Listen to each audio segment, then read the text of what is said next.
All right, here we go. Video time, Josh, video time. We are back at it with a brand new video, and we're going to be talking about round number 2 of the SMX at Chicagoland. This race was a lot better, in my opinion, than last week's. I got a bunch of topics, man. We're going to talk about a bunch of different things that I have on my list here, going from track changes, qualifying, LCQ, 250, 450s. The super minis was crazy as well.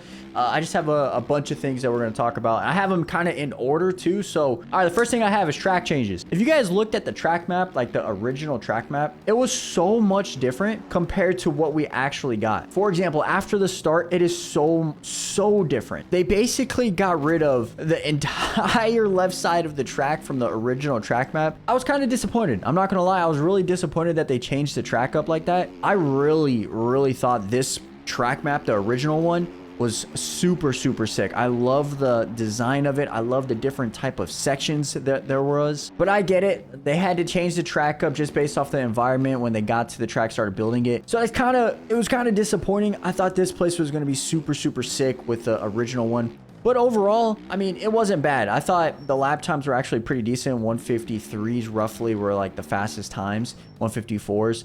And I think if they had the original map, it would have been in the like the 215s, 220s, especially in the backside, because there was an additional, like, I would say like 6 corners that they would have had compared to what they had what they had last night. I was also disappointed that there was no like rhythm section. I mean, this track was more towards like the MX feel, 100%. It was more MX inside of like a Supercross Daytona feel. But I was just kind of sad there was not like one rhythm section at all. There was obviously some cool sections. Don't get me wrong. There were some awesome sections, but I was hoping to have at least one rhythm section, an entire thing. But overall, what did you guys think about the track changes from the original map to what we had? I was just kind of disappointed. Let's talk about a little bit of the qualifying. I actually like how they have practice actually on Fridays and then qualifying on Saturday. I think it gives, for like a fan experience, they did this last week obviously as well, but I think the fan experience for having like a 2-day event is so much better than having just a 1-day event. They get to see the riders go out and have practice. They get to have like the interactions with the press conference. I guess they ask like the fans questions too. They even brought it up on the broadcast, like someone was like, who's going to win tonight? And Jet was like the only guy that raised his hand. So I mean, I think that aspect of the racing is really sick. It gives like the fan experience like something to look forward to. From the qualifying though, it looked like it was gonna rain all day, like all night. Like the clouds were overcast. I thought it was gonna be a mud fest, but luckily we didn't get that. We got some really good racing, so I'm happy about that. I thought it was gonna be a crazy mud fest, and if it was a mud fest, like it would have been a lot different of like a track. The guys would have been way like racing it way different. Either way, I guess it wouldn't really matter. It would have been more it would have been the same entertaining whether it was like a regular track or a mud track. But I'm just glad that we had some good racing, you know what I'm saying? I forgot to bring this up, but for the track at night, some of the sections, it looked like there was not enough lights. Like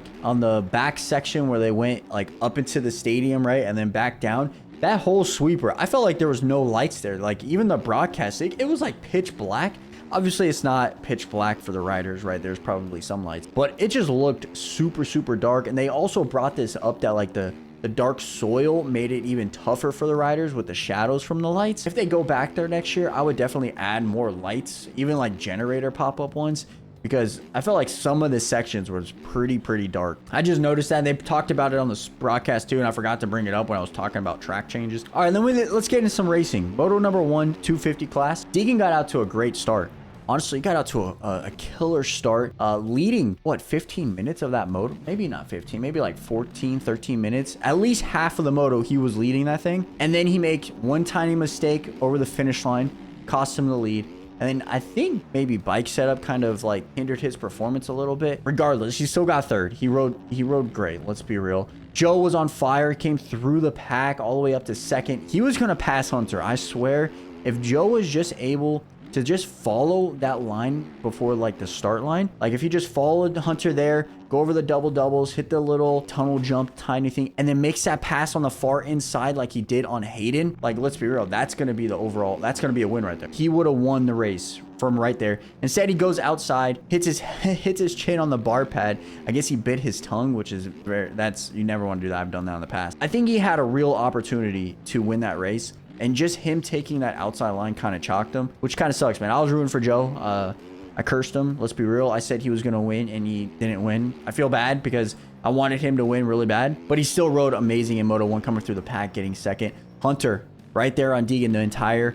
It looks like Deegan for 7 laps was leading, and then Hunter got him in the 8th lap, and then Hunter just dominated the rest of the race, right? Obviously, Joe's catching him, right? But Hunter was right behind Deegan the entire time. I don't think it was more than like 2 seconds at all. Hunter was riding amazing, and this is what we expect from Hunter. Like, we expect him to come out, settle into a race pace, and then just start attacking and attacking and winning.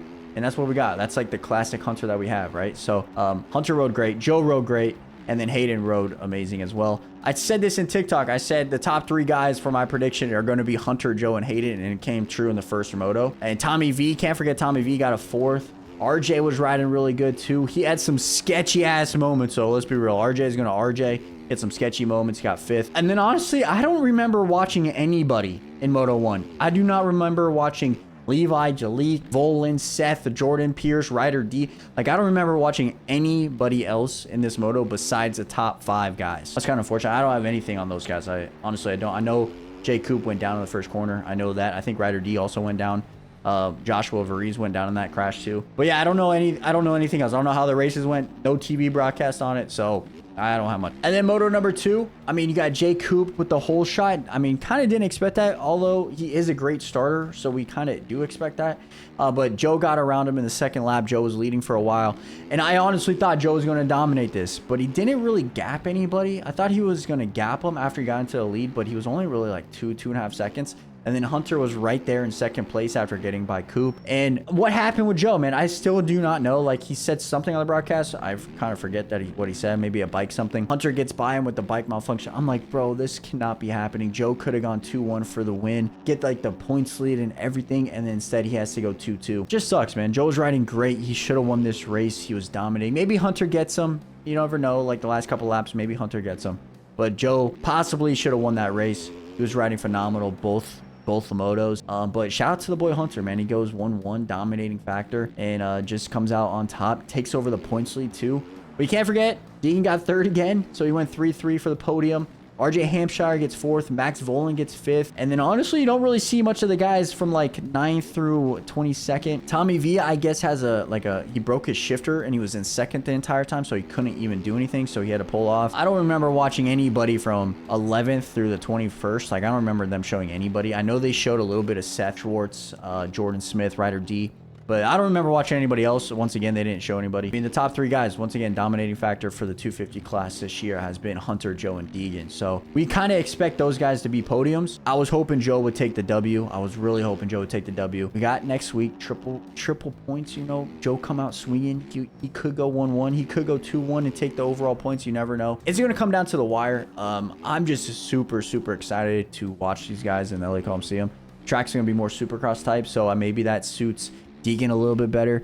Maybe that suits Hunter a little bit better. But overall, it's going to be super exciting. And then we got to talk about the Super Mini class, right? Do we ever get to see the Super Mini back on TV, like, ever again? Bro, everybody and their mom crashed in that race. Every single person that was in 2nd place at one point crashed. Max Shane crashed in the sand. Vincent Wade took it over. Crashed over the double before going into the stand. Canyon Richards crashed over the finish line. Every single person crashed, man. Shout out to the boy Carson Wood for dominating. That guy was up by 11 seconds. He straight up dominated. Max Shane came back from crashing in the sand to get 2nd, which is nuts. It was exciting. Don't get me wrong. It was super exciting, but I just hope these kids are okay. And then we got to talk about the 450 class. There's not much to really talk about besides the top 3 guys. Let's be real. Jet went out and dominated Moto 1. Straight up dominated. Just exactly what we've seen from like the outdoor season. He gets the start. Shout out to the boy Phil though.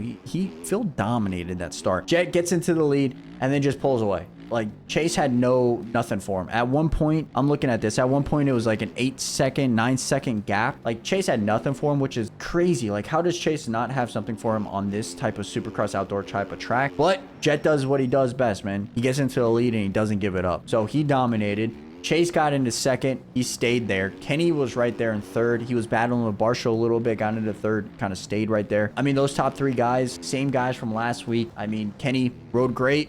He rode phenomenal. Jet, Chase rode really good in Moto 1.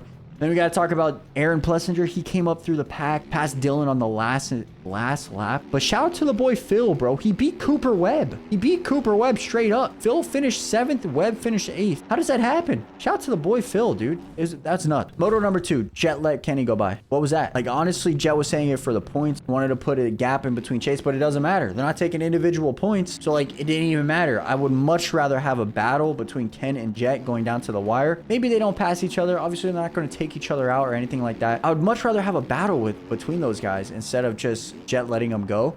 Obviously, Jet understands that even if he gets second here, he's going to win the race. He's going to win the overall. I did not expect Jet to just like wave him by. That's the last thing I was expecting for this race. And if you're Kenny, do you like that? Like, does that make you frustrated that you're catching this guy and the guy just lets you go by? Like, if you're Kenny, you got to be a little bit frustrated that you're riding so good and you caught all the way back up to him and then he just lets you go by. That's gotta be frustrating. What did you guys think? Was that something that you expected? Is that something that you would have done? Is that something that you thought Jet was ever gonna do?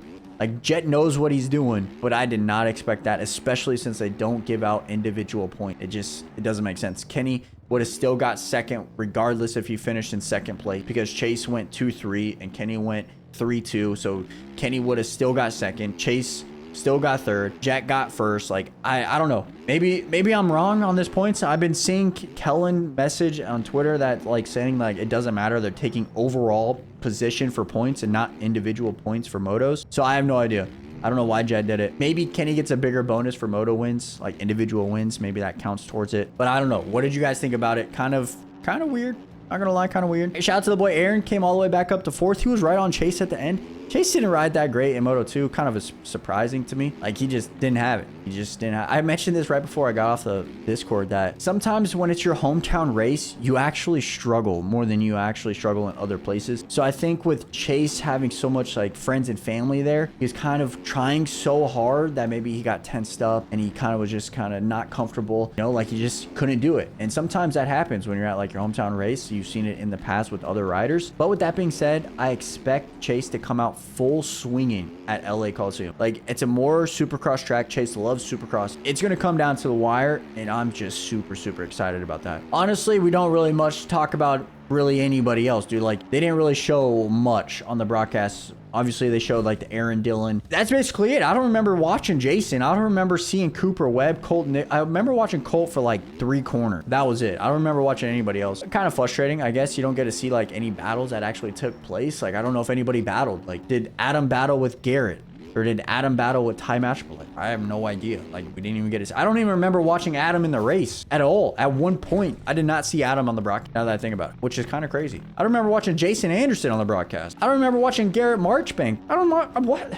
I don't know. Broadcast was great, but it could still fix some points now. Chase goes over. Chase has 90 points. Jet has 88. Kenny has 80. So basically a 10-point gap between 1st and 3rd. I can't do math right now off the top of my head, but Chase basically just needs to go out and win this thing. And you can't let Jet by. That's literally what it comes down to. You just can't let Jet by. Otherwise, you're going to lose this championship, this 3-race championship, playoff championship. It's going to be super entertaining. Overall, I thought it was pretty damn good. I'm super excited for LA, man. I think it's going to be a great race. I'm glad that it's going back to more supercross stuff, because although I love outdoors, I would love to see some supercross action in some of these races. Like, the first race was really good, but kind of tight, hard to pass. Second race was more outdoors, a little bit better passing opportunities. Just way too outdoors if you're trying to bring like the hybrid style. And so I think LA, it's going to be more towards like supercross. The track map has this huge sand wall. I don't think that's going to happen, honestly. But I think it's going to be good. I think it's going to have some good racing. There's going to be some block passes. There are going to be some passes going up and down the Coliseum. I'm excited. I'm super excited. I can't wait for Saturday. And even on Saturday night, like, we're going into Supercross, and then we got F1 later that night, super late for Japan, I believe it was. It's going to be a great day of Saturday. You got college football, too, if you guys watch college football. And then you wake up Sunday, and then you got NFL. Like, what could be a better weekend than have the championship for Supercross, and then you got F1 race, and then you got some football the next day? It's going to be a wonderful weekend. I'm super excited for it. I can't wait. Let me know about your guys' thoughts on the race in the comments below, man. I hope you guys enjoyed the video. Leave a like if you guys did. Make sure you guys hit that sub button. We're on the road to 14,000, and we'll catch you guys back here in tomorrow's video. Much love, guys. Stay safe, and I'm out. Peace.